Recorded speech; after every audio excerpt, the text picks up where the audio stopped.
சரி, எங்க அப்பா பாஷா அவர்களுடைய மரணத்துக்கு நான் போகும்போது இதே அண்ணாமலை அவர்களும் இதே பாரதிய ஜனதா கட்சியும் இந்த ஆர்எஸ்எஸ் இயக்கங்களும் என்னை எதிர்த்து போராடி பேரணி போட்டு என்னை ஓட்டு பொறுக்கிறதுக்காக இந்த வேலையை செய்கிறான்னு திட்டும்போது இந்த பெரியாரிய பெருமக்கள் எங்கே போனாங்க?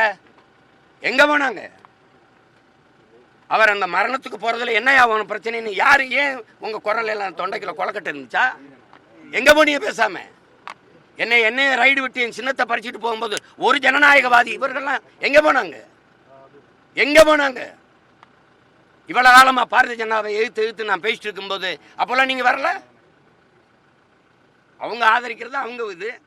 சரி, அவங்க என்னை எதிர்க்கும் போது நீங்கள் ஆதரிச்சில, நான் போய் ஐயா நீங்கள் என்னை ஆதரித்து பேசுங்க அப்படி கேட்டேன்னா சொல்லுங்கள். நேற்று கூட கல் இறக்கிற மாநாட்டில் தம்பி அண்ணாமலையும் பங்கேற்கிறதார். அவர் கல் இறக்கிறத ஆதரிக்கிறாரு, நானும் ஆதரிக்கிறேன். அது நடத்துறது விவசாய அமைப்பு ஆதரவு இயக்கங்களை கூப்பிட்டுருக்காங்க. அப்படிதான் நீ ஒரு இயக்கமாக வர 32 இயக்கத்தை கூட்டிகிட்டு வர. ஏன் வர நீ 32 இயக்கம் நாடங்களும் திரட்டி வர பெரியார் கூட்டம்?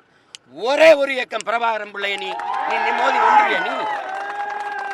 வென்றுவியா? தடியை உண்டிட்டு தள்ளாட்டி வர. நாங்கள் இராணுவ அணிவகுப்போட நடந்து நிற்கிறோம். தள்ளாடி கொண்டு இருக்குது, தளர்ச்சி பெற்று இருக்குது திராவிடம், பேரெழுச்சி பெற்று இருக்குது தமிழ் தேசிய அரசியல். மோதிக்கிட்டு இருக்காத. நீ பெரியாரை சொல்லாமல் திராவிடம் இல்லாமல் அரசியல் இல்லைன்ற இல்லாமல் தானே 3வது பெரிய கட்சியாக நிற்கிறேன். இன்னைக்கு தனிச்சு நின்று அங்கீகாரம் பெற்ற கட்சியா? 2026க்கு அப்புறம் பார்ப்போம். இந்த திராவிடம் இருக்கு, தொடச்சு தூர வீசலை பார்த்துக்கிட்டே இருக்கு. செய்திகளை உடனுக்குடன் தெரிந்து கொள்ள உடனே சப்ஸ்கிரைப் பண்ணுங்க.